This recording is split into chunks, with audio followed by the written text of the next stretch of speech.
You are listening to Not on the Payroll right here at notonthepayroll.com. You can check us out at Facebook, check us out at YouTube, and check us out at Rumble.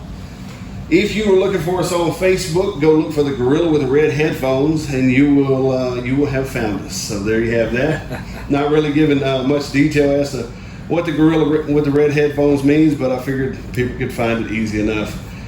Today we have the honor and opportunity to sit down with Superintendent of Jasper Isd, John Seybold. John, I appreciate you sitting down with us. I appreciate you. Thanks for taking the time to come visit. Absolutely. So I think the cool part about us sitting down like this is we really don't know each other. Yes, sir. So it's going to be kind of a get to know you type of meeting. So now you have you've got a history here in Jasper County. Yes, sir. And so kind of give us a little bit of a background, a bio, if you will, of who you are, where you came from, and kind of what Jasper has come to mean to you. Okay, well, I was born and raised in Jasper, Texas. Graduated high school 1998, class of 98. Okay. My mom was a teacher at Jasper High School. She taught freshman English. She passed when I was really young, I think 2 years old. Dad was a forester here. Okay. Worked for Temple East Tex, then Temple Inland. Went to Stephen F. Austin. 4 years later, come back, had a history degree, psychology degree. So you escaped the area then, is what you're saying? Stephen F. Austin? Well, there was no choice back then. They didn't have online school or anything. You had to go to college. Yeah. Went to Stephen F. Austin. Came back, taught history, coached football and soccer and basketball and whatever else they'd let me coach. Right. So being raised by the school district, basically after my parents passed when I was young, I had a love for Jasper Isd, for the Bulldogs. Right. So wanted to give back. Some of my coaches got to coach with some of the ones that raised me: Ronnie Pickle, Jerry Willoughby, Lloyd Witherspoon. Wow. Got to work with them after they helped with my upbringing. So it was really cool. Ended up getting my master's degree from Stephen F. Austin in administration. Okay. Took an assistant principal job in Newton for a year, and then one opened back up in Jasper. Came back home and was an AP for about 5 years, and then a principal at Jasper Junior High for I think I was at Jasper Junior High until 2018. Right. As principal. Fall of 2018, I took a job over here as director of operations, central office, and then in June 2020, I took over as superintendent. Took over a nightmare of a period of time. It was fun, but it leveled the playing field because Sure. nobody knew, no superintendent in the state knew what was going on. So kind of being a rookie, I just learned along with him because it was definitely fun in 2020. So what do you feel like back in 2020? Other than the obvious hurdles of dealing with COVID and trying to figure out what that was, what do you feel like the biggest initial hurdles were, man? Well, I mean, I had a great staff, to begin with. I made some really good hires. At the beginning, we got together and saw what we needed and was able to get some key pieces coming back to the district that we had lost. Had a great board. We were able to focus, but that 2021 school year, we're just trying to keep the lights on. Sure. At that point, trying to keep school going, and we were able to get through that and continue to grow. And then you start getting hit with the workforce shortages, right? That everybody went through. Yeah. Teacher shortages had been a problem for years, Sure. especially in rural districts. And then 2020 made that worse. Okay. So we kind of tried to focus on that. So really, 2022 is kind of, you guys are starting to get more. Well, last year, the 21-22 school year, I think we had 12 long-term subs teaching positions, which is not ideal. Right. So, we talked about the 4-day week. That's kind of where that came from. Right. As a way, people think that's a way to save money. The kids we're in school the same amount of time, so there's really no money savings there. It's about recruiting teachers. And that 4-day week helped us with that. Adding some retention incentives that we used some ESSER money for, I think, to help with that. And for the first time, I think in 15 years that I've been keeping track of it, we were able to be fully staffed with certified teachers in July. Wow. So that's going to be a big help. That's huge. So that's a huge thing. Yeah. So I know that there's been some talk out here. Obviously, there was a little bit of kind of bouncing around as some school safety and having some officers here and that type of thing. Has all that gotten settled out at this point? Yes, we were able to work with the city of Jasper. We've had a good partnership with them, with the Jasper Police Department. We had grown from one SRO to two SROs a couple of years ago. So we had one on basically that side of town on the north side and one on the south side. One was handling Few and high school. One was handling Pornell and Jasper Junior High. Okay. Well, after Uvalde, safety, absolutely, it's always been a big concern, but this kind of put a microscope on it. So we decided that we wanted to go ahead and add a SRO on each campus, to have one on each campus, to take away any timing issues that might exist. Even though our police department's got a pretty fast response time, but we want somebody there, an armed security officer there, or a police officer. So we were able to work that out. Now we have one SRO on each campus. We are still looking to hire. We've got 3 fully hired SROs and one we're still waiting to hire. But we're paying security pay to a Jasper police officer or a constable. So somebody's there at all times. Somebody will be there. That's good until we hire that position. So, yeah. Anybody? We've got one SRO opening. One SRO opening. Very cool. So, are there any precautions that you outside of that? Are there any precautions or things that you guys are looking at? I know the board's been talking about things. We've been blessed. We have some extra money to spend, and some of it was already put in the bond. But we're doing. I've got a list of things right here, but I'll just read a couple highlights off. We've got an armed officer on every campus. We've always locked all our exterior doors that are outside the perimeter. Right. But now we're locking all exterior doors, even if they're in a gated area, they're still locked. Okay. And we're locking and closing all classroom doors. That's been a directive. So, and the big thing is, you can say lock all those doors, but you got to check it. So now our SROs and our admin, they're checking. They have an AM check and a PM check where they document and check every single door, making sure it's locked. Because that was something that happened at Uvalde. A door was left unlocked or a rock got put in it, and which does happen in school districts. Right. So if the more we check those, the safer we'll be. The state requires you to do an exterior door check once a week. Okay. We're doing it twice a day. Okay. So, we're going above and beyond with that. We are each district. Each campus currently has a security vestibule on the interior where you have to get buzzed in. We go through the Raptor security check system. You have to bring your state ID. They run a background check on you, and then the receptionist buzzes you in. Okay. Well, we're adding one to the outside doors before you even get into that inner part where there's a camera system. You have to be buzzed in, then you come in, do the check-in. So just another layer of protection. That's awesome. Speaking of Raptor, we use Raptor to do those background checks. We're also developing with them an app to where teachers can lock down from anywhere, kind of like a panic button. Yeah. But it's on their mobile app as well. We're part of iWatch Texas. Active shooter drills. We require those, that we do those lockdown drills once a month. We've been doing that for several years. So you guys are actually doing active shooter drills? Now we do lockdown drills. Now we used to do active shooter drills during the school day with the kids. Okay. The enter and exit, the reunification drills. Since Santa Fe, they've kind of gone away from doing it with kids while they're there because it's kind of a mental health traumatic thing. But yeah, we had active shooter drills with Jasper Police Department, and I think there was some sheriffs and highway patrols there using our campuses while kids weren't there. Okay. Yeah, we have those yearly.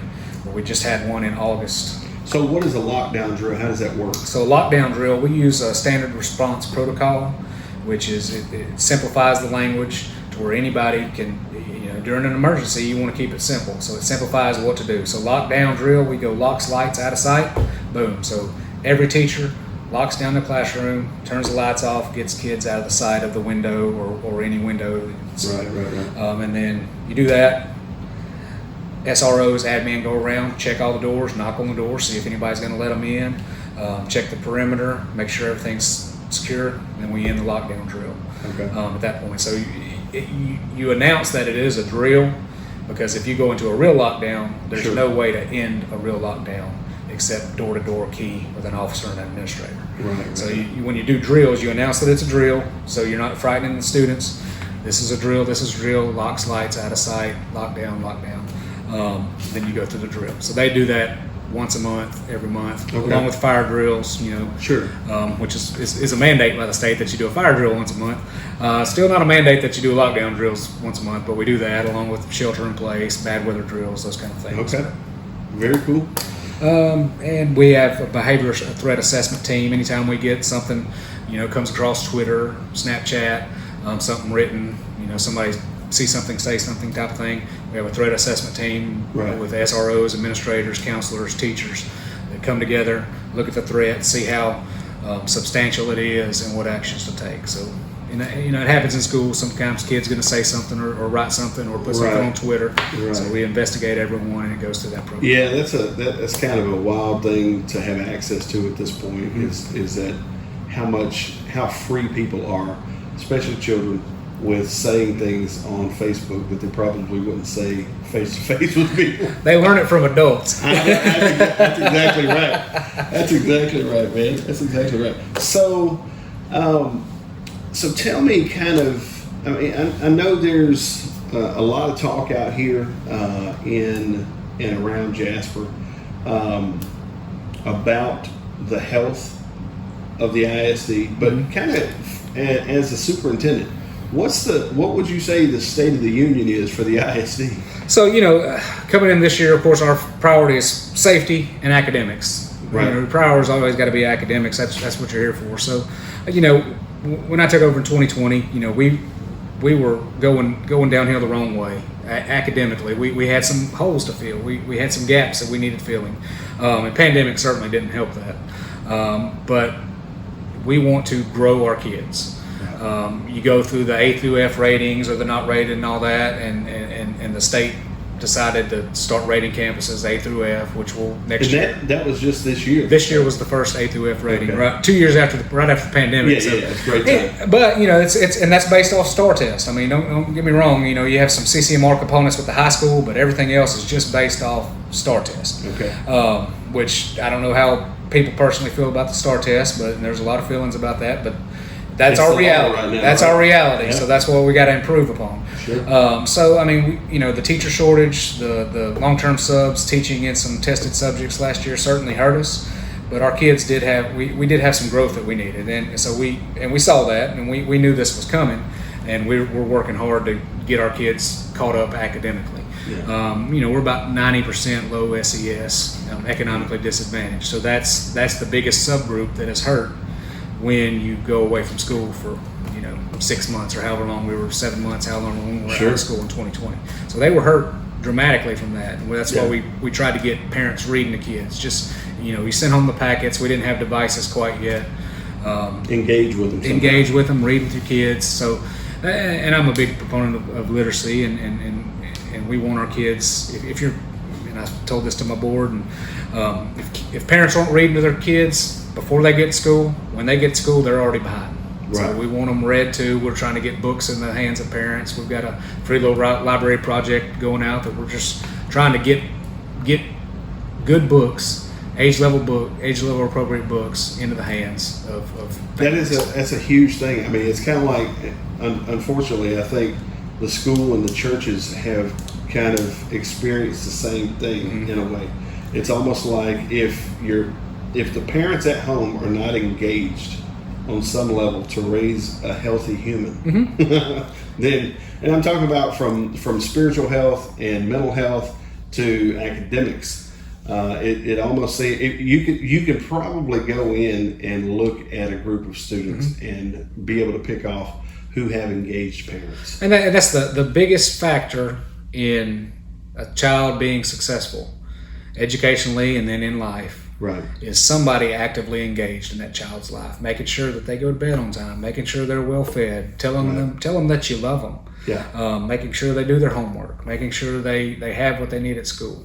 And that's an issue just not around here. That's an issue everywhere. Well, and it's not even to say parents is a loose definition these days. But going back to, because I mean, like yourself, you're talking about you being raised by Jasper ISD, basically. Yeah. It wasn't that you didn't have loving parents; they had just passed away. And so, sometimes now you see grandparents, like you mentioned beforehand about even great grandparents raising kids. No, and I was lucky enough. I had people at home that made sure I was going to school and Still taking care of my business. Right. But yeah, and that's and we have a lot of grandparents, sometimes great grandparents raising students. God bless them. Yeah. Because that's a tough job. Yeah. It's a tough job when in your 20s and 30s. Yeah. You know, in your 60s and 70s, it's really tough to raise. Especially students. the cultural gap now between. Yes, sir. You know, the great grandparents remembering black and white TV and maybe no TV, and then now we've got Twitter and all this stuff. And they trying to keep up with that. I can't keep up with it. You know, God bless them for keeping up with all the newest apps. So with the 4-day week, now you say that's helped on the teacher side of things. Yes. So we were first time in 15 years that I've been involved in keeping track of it. We were fully staffed in July. With a full teaching staff. Now we had some interventionists that we hired a little later and stuff, but classroom teachers fully staffed. And there, you know, you went to that 4-day week, and it became a national news story for some reason because Jasper went to a 4-day week, and I don't know if we're the 20th or 40th school in Texas to do this. Right. We certainly weren't the first. Right. We modeled ours after Liberty, Whole Day Zed went to it, I think, Comus Neal. That we weren't the first by any means, but we got the attention because we're Jasper, Texas. But, Sure. And they were talking about childcare and all that, and my answer to that always was that is an issue and it is a concern of ours, but that's not our job. Our job is to put the best, most qualified teacher in front of your child, Right. and this is helping us do that. Yeah. So I have no regrets. You know, we'll find out how it goes in October. That's when we start our 4-day weeks. Right. But and we had fabulous teachers. I'm not down in the teachers we had because we've got some, but we had some holes to fill. So this helped us fill those holes. It was a good thing, and that comes from we have a council that develops the calendar each year. We get teacher input. The board ultimately approves the calendar that they do. So kudos to them for the forward thinking. Kudos to the board for the forward thinking. And Right. I mean, we needed to do something about the teacher shortage. And like I told them, I was like, this isn't going to fix a teacher shortage because it's a nationwide problem. Right. Just like a police officer shortage and a workforce shortage in general. But this is going to help. Yeah. And it did. It helped us, and hopefully we can keep a lot of those and grow those. We hired a lot of young teachers back that were Jasper grads. Yeah. And not that that's all the only ones we want, but they've got a better shot of staying in Jasper, Texas, in this area than people from the outside. Well, and what's nuts is sometimes the public believes because you're trying to fix one issue, your objective is to fix all issues. Mm-hmm. And to be honest with you can only fix one issue at a time. That's true. You can only fix, I mean, sometimes with a 4-day work week, I mean, obviously you've got a few things there that are kind of collateralized in that process. But at the same time, it's like you said, your objective as a superintendent, your objective as a board, as a school board, is to provide the best teaching available for kids. Now we are working with the YMCA trying to get a Friday program launched. Once they get approval from the state as a licensed daycare, they'll be able to do that. Right. And that'll help. And but also some local churches I think are putting up some Friday programs and. Yeah.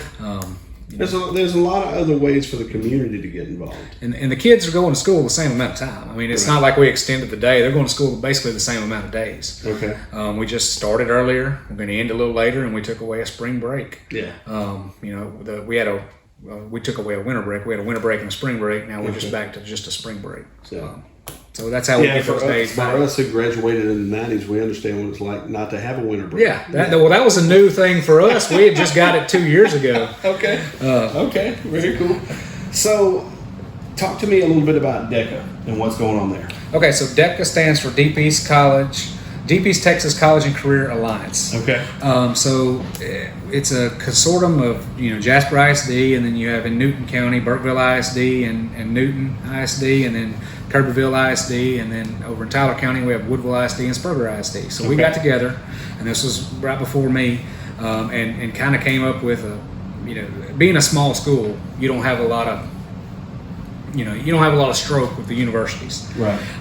But when we put all 6 of us together, we're a large 5A, school. Right, We're pretty sizable. So we were able to negotiate some prices, because before, when we had the other college here in town, I mean, it was costing almost $600 for a 3-hour class. It was $200 and something per credit hour. So we were able to negotiate with LIT and SFA and get that to about $50 per credit hour.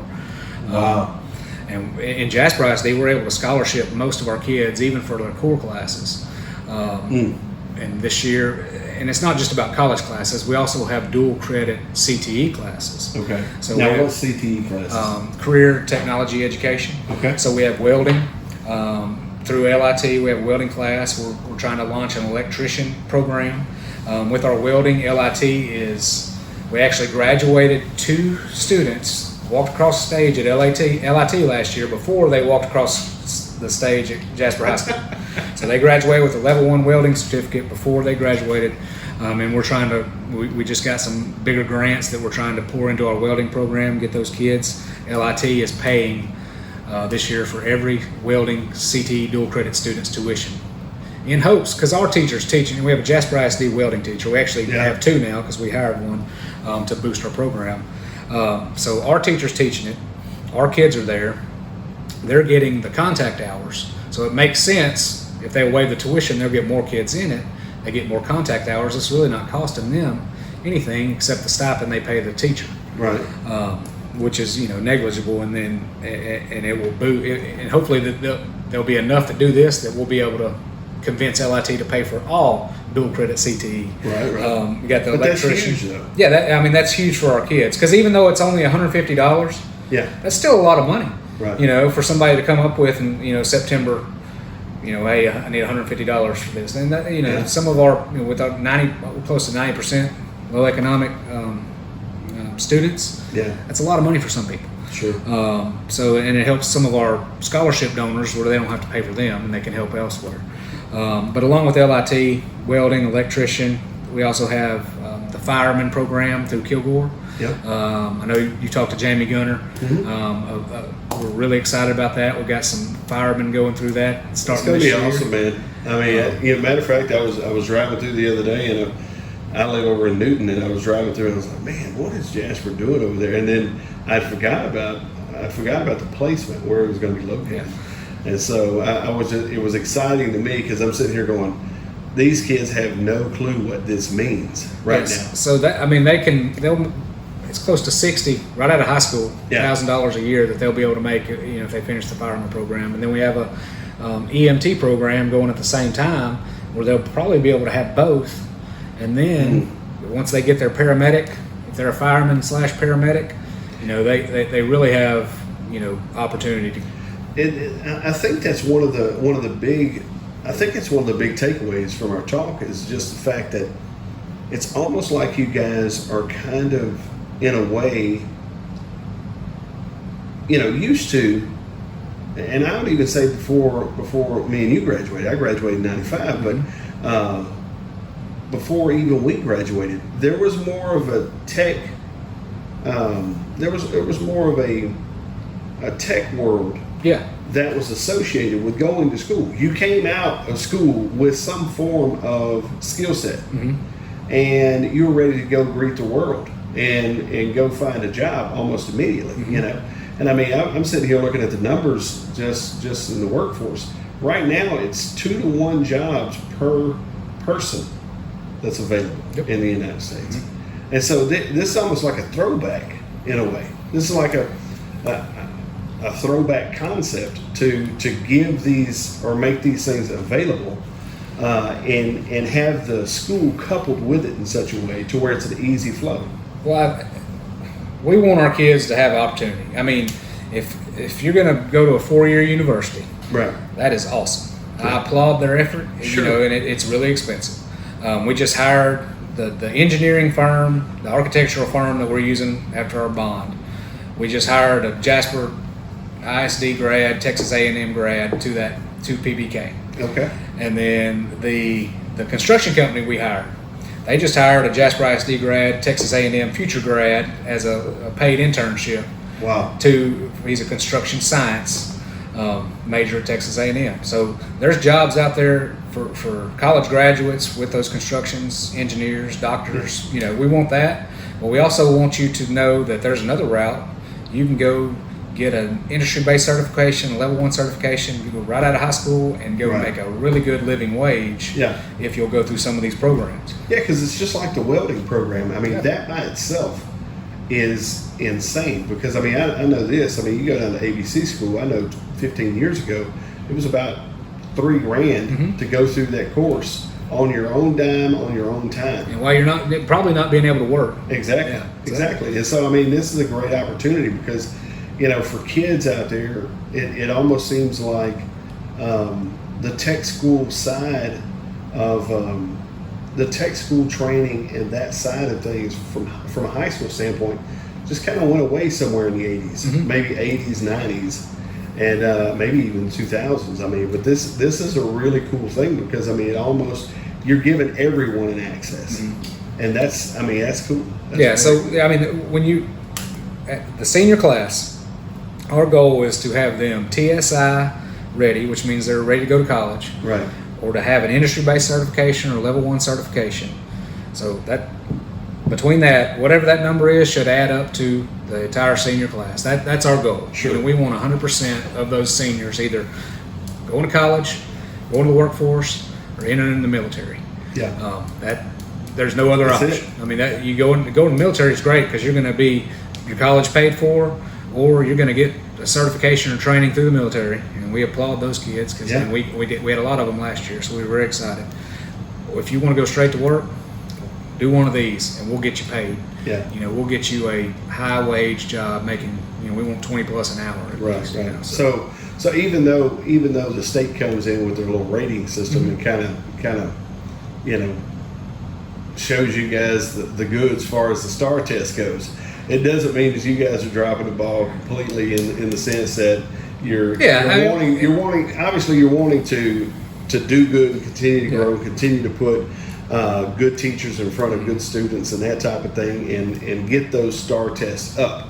But it's almost like you guys have a long term game plan here. Yeah, and the ratings are what they are. They're you know, they're going to improve. We've got to improve. Our teachers are fantastic. They're working their tails off. They you know, it's where a kid starts at the beginning of the year in August. If we grow them a year worth of academics, great. If we can grow them even more than a year, that's even better. Yeah. Where'd they start? If they started 3 years behind and we grew them a year and a half, then kudos to that teacher. Sure. They grew them a year and a half in less than a year. Right. But they were 3 years behind. Now they're only a year and a half behind. Right. They may not pass that STAR test, but that kid grew. But by the time they're a senior in high school, they're going to be TSIA ready or IBC, you know, have an industry-based certification, and they're going to be a successful person because there's different ways, there's different definitions of success. Yeah, and there's different avenues in this life, man. I mean, you know, if you look at my background, I mean, it looks like somebody just, you know, closed their eyes and started throwing darts at the board. Yeah. You know, but I mean, at the same time, I mean, this is a great opportunity for them to be able to take advantage of and really have a good start. Well, yeah, I graduated in the late 90s, Yeah. and it was like you go to college. Yeah. That's all you could do. And I had friends and relatives that went to college with me, spent 2 or 3 years in college, and ended up finally being a welder. Yeah. And making more money than all of us. Yes.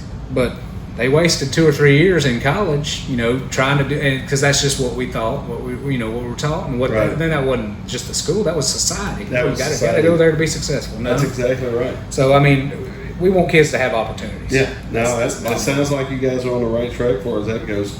So I know there's been a lot going on as far as construction goes. I mean, bond, tax rates, and all those things have been talked about kind of in a wad here lately, but kind of break some of what's going down, because I know you guys you have an engineering firm, I guess, or a construction firm out of Beaumont. Yes, sir. So we 2020 the fall, right dealing with COVID, we decided, my board decided they wanted to go for a bond, right? Because, and it was the timing of it all, Bad timing because of pandemic and all that, but Right. great timing because FEW was coming off the books. The FEW bond back in, I think it was 98, it was coming off the books, and there was going to be a drop in that INS tax rate. Right. So we decided that now was the time because we could float it, sell it as a no tax increase bond. So first year superintendent, thanks. That doesn't usually happen, but hey, it was great. It passed 80-something%. Okay. Overwhelming community support. It was awesome. Had great support from the community, so that's always important. And we were able to not only keep the tax rate that year the same, we actually dropped it about 6 cents. Okay. So we had an $18.6 million bond, dropped the tax rate 6%. This year we dropped it even further. From 2012, the last 10 years, from 2012 to 2022, I think we dropped the tax rate. I wrote it down from 134, what it was in 2012. Now it's 107.8 or 1.078, which is 26 cents. We've dropped it in 10 years. Wow. So and our board is conscious of the appraisals continuing to go up. Sure. So they wanted to do that, try to help. Yeah, a lot of people taxpayers. started freaking out with the appraisals. Yeah, so we even the M&O dropped, Yeah. and we even dropped INS, I think, a little bit. So we've dropped it again this year. It's M&O's below $1 now for the Wow. first time in decades. That's great. But we're still able to pass, to pass a balanced budget and, Yeah. and be good stewards of taxpayer money. So that's the goal. So progress. Yes, sir. Yeah. While we're leveraging some ESSER funds that we got through some COVID money. But back to construction. So with the bond passed, mainly it was focused on Parnell, completely renovating that school and adding a brand new 3rd grade wing so we can move 3rd grade over from FEW. Okay. So we're gonna all new paint, all new flooring. We put a new roof on it previously. New windows, new doors. New school and an old shell basically, and then a brand new wing. So it's going to renovate that campus. High school, we joke that we've been hot mix patching since 1974.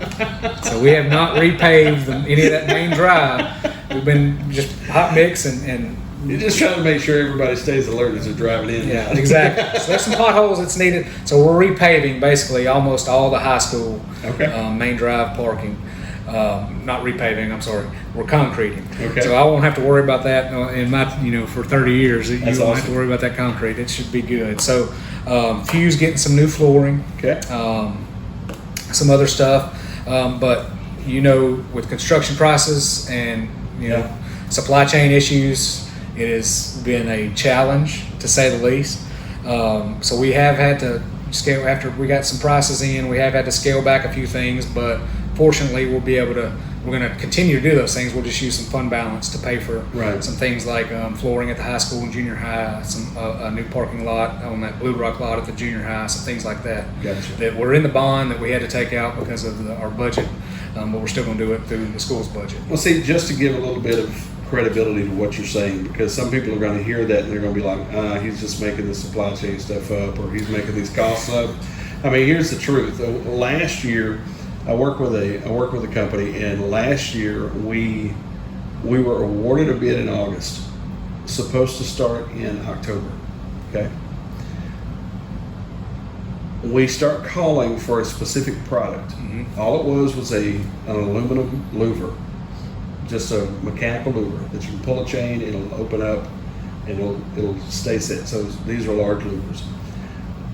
The issue was not the manufacturer. The issue was not trucking.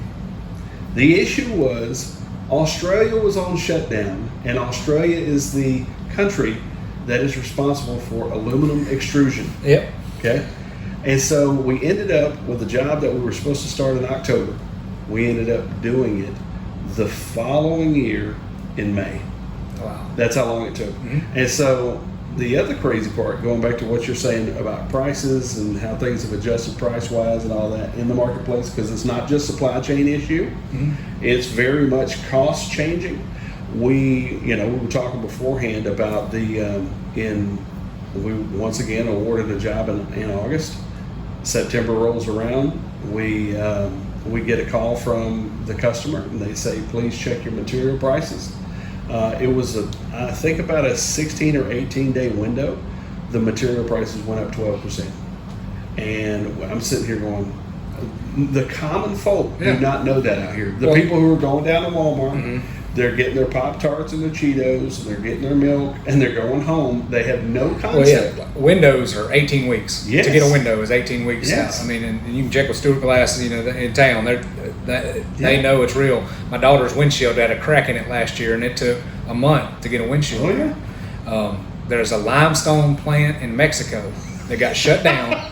That's causing a concrete shortage in the southern United States. Sure. Luckily, Few Ready Mix is able to get us what we need. Yeah. But still, that is a dilemma. It affects everything. Well, so plus it's been fun. Then you start talking about supply and demand issues in that same element, because now we have scarce product, so the price is going to automatically go up. Yes, sir. So it affects construction all the way around the horn. I know it. So it's been fun. I mean, it's that's a good way to put it. Fun. Yeah. We have a meeting once a week with the architects, with the construction company, and who's the firm you guys are using out of Beaumont? So we're using G&G out of Beaumont. Okay.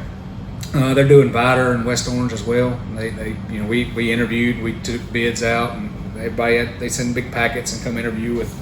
We had board committee members and architects in with us. And they won the process. They've been doing a great job, so we're excited still. That we're using them, and PBK's our architect who helped us with the bond process and everything. So very cool, very cool. So specific to tax rate, I know we had talked about that just briefly, but you guys were able to reduce that. Is that something that you guys feel like you're going to be able to continue to kind of focus on? Well, I think if the appraisals continue to go up, which I don't see them stopping, then I think this train's got to come off the rails. So I mean, people think the appraisals go up, we get more money. That's actually the opposite.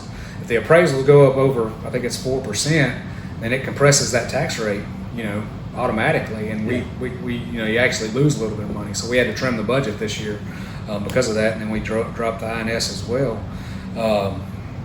So it's not necessarily a good thing for us either. Plus, we're all taxpayers and we pay it, at home. So I think I don't know. It'll be a topic at the legislative meetings this spring. There's people pushing to eliminate property taxes. So as long as they keep us whole, in our per student allotment, I think that's the main thing. However they want to fund it. Yeah. I won't get on political sides of that now, but I mean there are other ways that they could look at it. So I think they will. So absolutely. We'll see what happens. There's a lot to be said for our generation, mine and yours, versus this generation, this young generation, right? Yeah. It's like I have never felt like an old man until I'm around this generation, and I don't even know what language they're talking. A lot of times, it's like they really, honest to God, are from. And I'm talking about my own kids. Yes. It's like they're in a whole nother world, and they have their own language. They have their own handling of things. They have their own processes. But talk a little bit about how you guys deal with the social learning, the emotional learning, and those elements. Well, first of all, thank God that we didn't have to grow up with a device in our hand and social media and the things that our kids have to deal with. I would have been some sort of I would have been running rackets. Yeah. I would have been exactly. We'd have been in trouble, to probably say the least. So thank God we didn't grow up with that. And just the attention that they get, and it's as a psychology major, I've looked at this, and when you post something online, and I'm not a social media guy really, I don't even have a Facebook page, but when you post something online and you go back and see that you've got some likes, it becomes, actually there's a release of dopamine that comes with that, and it becomes addicting. Right. And our kids deal with that. When they post something and they get negative comments, the opposite effect happens. Yeah. So they start looking for stuff for that attention. They crave that.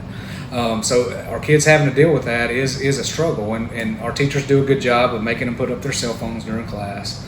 But they're going to have them. You can't take kids' cell phones away. I mean, It's just, it's here now. It's here. You've got to be able to use those as tools, but they've got them I remember we couldn't even have calculators, Yeah. bro. Yeah. Back in the day. So, but they leave school till they get to school. We don't know what's happening with them. They're Right, on right, those devices, right. and my kids have them. You know, and I've got one in college and one in high school. They have devices. It's just part of their world now. You know, hopefully once they get to high school, maybe junior high, hopefully not below that, but some do. Even at our elementaries, kids have devices. Right. And I know there's a safety aspect. Parents want to be able to get a hold of them and track them and all that, and I get that. But we've got to worry about their social-emotional health, their mental health with Right. that. So there's a lot that goes into how that affects them. So, and that's been an issue. That was an issue before the pandemic. Right. And it's been exacerbated since the pandemic. Yeah. It's worsened. Kids were stuck kind of at home for 6 months or so. Not as bad in rural areas, but they were left to their own devices, you know, literally. And it affected them. So once we got them back in school, we started focusing. We're a Capturing Kids Arts District, so that's a big part of our. That's tier 1. That's for all students. You know about building those relationships. And you talk about safety.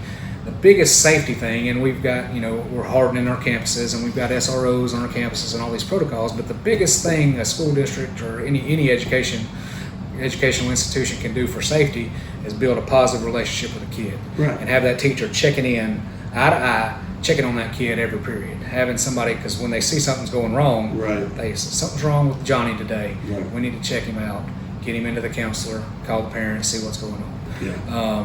You know, teen suicide is an issue. We have a suicide protocol that you know, once a kid makes an outcry or somebody else makes an outcry for a kid, Mhm. you know, we go through a protocol, get them in the counseling, get it with their parents, see what we can do to help. Sometimes it's in the middle of the night, 2 a.m. Right. So we get a call. We have an SRO go to if the kid posted something online. It's happened more than I want to say. We have an SRO go to their house, you know, or a sheriff's office or somebody go do a wellness check right then that Right. night. You can't wait till 8 in the morning. You don't know what that kid's going to do. That's right. We have a behavior specialist now that works with all our campuses on kids that have behavioral issues, trying to incorporate them, finally get them back into the regular classes, you know, if possible. We had a presentation to our board this last board meeting from our CAP club. CAP stands for, always mess it up, character, attitude, and pride. Right. And that's our behavior specialists. Our special needs department works with our juvenile probation. They all do a great job. They have the equine therapy camp. They do a summer camp out there at the ranch, and it's really neat. It helps some of those kids, you know, come out of their shell and helps them deal with some issues that they have. Right. And we also have Community in Schools, which is a partnership through Region 5 that we have, where we have kind of a social worker on each campus that works with parents, with kids. They do some group therapy. We have a licensed professional counselor that comes once a week through CIS. We're able to fund that, and visits with our kids that need, you know, licensed professional counselor. Because people have a misconception of what school counselors do. You know, a school counselor is a school counselor for education. They will talk to the kids, but they're not a licensed professional counselor. That's Right. a different thing. So you got to differentiate those two. But our counselors are just so, you know, they're dealing with you know, you got schedules and the academic part of it. Right. But then they're also having to deal with these things that come up throughout the day. And when a kid makes an outcry or something like that, everything else is dropped, and they're dealing with that kid. Yeah. Make sure that one kid is safe and getting the help they need. Right. Which is a issue in our country. Finding beds, finding help outside of the school Sure. is an issue for them. So it's ongoing, but we are trying to make sure our people have everything they need to do that. It really is kind of disheartening to see that, in a way, technology is kind of undermining the stability, the mental stability of children. Yeah. I mean, I remember long drives with my father where I was required to be quiet and look out the window. And that was all there was to do for these long drives. And I'm talking about from Buena to Silsbee, Yeah. long drives. Yeah, as a kid, you're just That's almost, forever. it's almost torment. You know what I'm saying? And so, you know, for me, you know, it's almost like now, you know, I had a friend of mine talking. He went to a place for breakfast here in Beaumont just the other day, and he watched a family walk in, husband, wife, 3 kids. They all sit down for breakfast, and the dad and the mom get the kids set up, and then automatically pull their iPads, pull their iPads out and set them in front of them. It's almost like there is a catch-22 because a lot of parents who don't know how to connect to their kids just find an easy way to throw that babysitter there. Yeah. That other way they can kind of have a little buffer, and then the husband and the dad are sitting there, or the husband and the mother are sitting there on phones. Yeah. And it was just kind of crazy to think that, like I said a minute ago, we weren't allowed to have calculators. Now these kids are able to bring the phones. Well, and we've been guilty of it, but just you got to take time, put those up, tell your kids you love them. Yeah. Get the real book out. I mean, I know you can read on your iPad and read on a device, but get a real book out. Put that book in your kid's hand. Sit that kid in your lap. Read to them. Yes. Let them manipulate the pages. Yeah. That goes so much. I mean, there's going to be plenty of time. They're one-to-one device at school. By the time they hit they have a device that it's a tool. It's a good tool, but it can be overused. Sure. It's almost like we need a little bit. We need a little bit more analog in our world. I think so. Instead of this digital thing. Take a hike. I do. It makes it nice when I can get away from my phone for sure. But is there anything that you want to talk about that we haven't chatted about thus far? Just the community support in Jasper, Texas is a fantastic thing. I mean, I'm a member of the chamber and Lions Club, and on all the boards and everything, and just to see the partnership, JEDCO, right. What they're able to do for our community. With our ESD, with the fire school, we all came together and were able to get ambulances for Jasper, which has been a problem forever. Right. Just solving problems when people, there's negative stuff that you can look at, right. and there's issues that we need to do better on that. We need to do better on that, and of course we're working on that. But there's also a lot of great stuff going on in our community, sure. And we just have to continue to push the positive.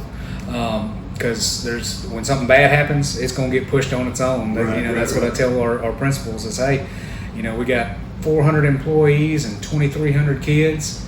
They're going to do something stupid at some point, and it's going to get put out there. And I mean, it's just kids. It's nature of the beast. It is what it is. But we've got all these. We're not going to let that kill all the fantastic things we have going. Absolutely. In the community support. I mean, we've got a new athletic director. And his focus is on character and discipline and raising good young men and women to be good husbands and wives and fathers and mothers. That's great. We've got a brand new band director. Man, our band looked great the other night. They did a great job. I'm like, man, they're ready for contests. And we're a month out, so they're doing a fantastic job. Got a lot of good things going on. At our elementaries, I didn't get to highlight, some of the fantastic things they have going on with, if you walk into a classroom and in a kindergartner, a kindergartner is going to come up to you, as a visitor, you've signed in or whatever, I've got my badge on, but they're going to come up to me once we get in the classroom because it's secure, but they're going to grab me by the pinky and introduce themselves and say, would you sign our social contract? So okay, and you have them tell you about it, and they're going to tell you what that class has agreed to act on. They may be kindergartners, they might not have their signature quite down, but they may have a thumbprint, in paint or whatever that's up there. So that goes K through 12, that responsibility as a group. We collected this as a collective. We've made this is how we're going to act in Miss Williams's class, right? And we're going to stick to it. And when we don't stick to it, then we check each other, right? So it's not all on the teacher; it's on the kids. It's just teaching them how to behave. It's a collective buy-in. So it's a really neat thing. So we've got great things going on there at all 4 of our campuses. We've got some great principals, great APs, and fantastic teachers. And number one of all, we got great kids that can do some awesome things. So not to leave on a negative note in any way, shape, or form, but for all of your haters out there, what would you like to say to them? I don't say a lot. Of course, I don't spend time on social media because I care for my mental health. But if reach out to your school, see what you can do to help. We got some fantastic things going on. You got there's people in this world that aren't happy unless they're miserable, Right. and they hadn't come up with a solution that they ain't got a problem for. Wow. And that's going to happen. That's going to happen. I Sure. feel sorry for them, and I hate that. But we've got great kids, teachers that love kids, and we're going to keep working. Yeah. And we're going to do what's best for them. That's the bottom line. And love kids. That's what we're going to do. That's our basis is we're here because we love kids, and that should be any school. Well, so consider the fact that me and you have no context for each other outside of this talk. It is refreshing to me to actually sit down with a superintendent. I remember my superintendent. You didn't want to talk to that guy. He was kind of scary. I had to look back on my diploma and see who mine was, because you didn't have any interaction. There was no that's exactly right. There was no interaction. It was almost like they were separated from the flock out here. Well, and I'm a little different because I came through here. I was a teacher and a principal, so I know these kids. My kids go to school here. I've got kids. Yeah, Jasper Isd's in your bloodstream. That are in school, but also, and a lot of my superintendents, we all talk a lot, and you have to get out, because why else? You get stuck in this office all day. It stinks. It's no fun. Right. If you don't get out on that campus, try to at least once a day. Go see what you're doing. Go see some kids doing some stuff. For. It refreshes you. Yeah. It energizes you. Yeah. You got to do that. So that's I'm just saying it's kind of refreshing to me to see a personable superintendent, because I just remember back in the day. That is not the building you want to have to go to. Yeah. Well, I think hopefully it's changed for the better, and I know some of my fellow supes around here are doing the same thing. You got to get, but for self-preservation, you have to get out and see your kids. Absolutely. And your teachers and the good stuff going on, because that fuels you. Well, man, I really appreciate you sitting down with me. Well, Jay, thanks for talking this out. Thanks for the invite, and thanks for being so positive, and I appreciate what you're doing. Man, maybe we look at maybe once a quarter or something like that. Us sitting down, kind of getting updates and that type of thing. Sure. Moving forward, but yeah, man, we really appreciate the time, appreciate the efforts, and I'm super impressed with the. Not that I need to be impressed, but I am impressed with the fact that there's this re-engaging of high school with technical, the tech world, in the sense that the tech schooling. You know what I mean? That's a huge thing. Well, in our area, we want our kids to be able to stay here, right? And not have to leave Jasper, Texas, to make a living. And if they have to drive to Beaumont, but hopefully we'll be getting some industry in this area, continue to grow that. Sure. That they don't have to leave, and they can raise their kids here, because it's a great place to raise a family. Absolutely. And they go to school in Jasper Isd, and it just makes it better for everybody. That works. Once again, ladies and gentlemen, we've been sitting down with Superintendent John Seybold here, Jasper Isd. You graduated in 98. 98. 98. Yes, well, sir. Congratulations, man. Good deal, man. Now, once again, we appreciate the time. Ladies and gentlemen, if you're out there and you want to turn your gripes into solutions, you can probably touch base with Mr. Seybold, and he'd be more than happy to sit down with you, or at least take an email from you, or stuff along those lines. But yeah, solutions, that's what we're looking for. Yes, sir. So, ladies and gentlemen, we appreciate you for listening. This is Not on the Payroll.